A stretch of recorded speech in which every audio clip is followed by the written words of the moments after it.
Okay, Jessica, also too, I'm kind of curious. Something really, really scary happened to you, and it has something that originates with the Ouija board. Can you tell us about that? Yeah, absolutely.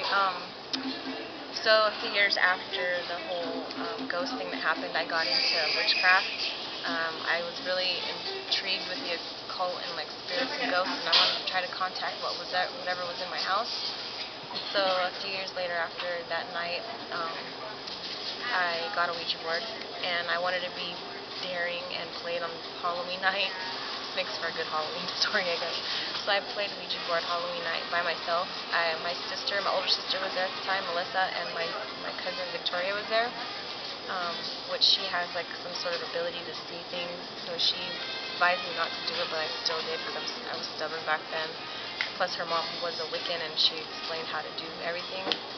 So I got my candles lit. I got everything ready to go. It was really late. It's probably like 10, maybe 12 at night. I don't remember exactly, but I started playing it. My cousin didn't have anything to do with it. She just kind of went to sleep on the floor in my room. My sister oddly fell asleep, which was really weird to me. So I played by myself. Nothing happened for the first 5-10 minutes, I guess. But finally, I started playing again, and it moved. I asked it, like, oh, is there anyone here? And it went to yes. Slowly went to yes. I asked, are you good or evil? And it went to evil. I said, what's your name? And it just gave me 3 initials, DRC, and I still remember it to this day. I googled it later on and found out that it's some like demonic name or initial or something like that. And after that, it was just done. My candles blew out, and my cousin like stood up screaming, and she said, "Why did you do that?" And I said, "What?" And she said, "Do you know what you just did?" And I said, "No." And she's like, "You brought a demon in the house." And I was like, "Yeah, right. I didn't see anything." And she was just, her face was freaked out, her tears in her eyes, and I was like, "What did you see? What happened?" She described what she saw. She said as she was laying there, this red man, looked like a red man, laid next to her and put his arms around her, and he had like long tassels on his fingers. He had like horns on his head, really dark, evil-looking eyes, a pointy nose, snake tongue, and really sharp teeth. His ears were pointy. His whole body was red. She said that he had a private part, and it had a tail, and he had hooves, pig's feet. His feet looked like hooves. And that's when she freaked out and just like screamed and just stood up and like left the room.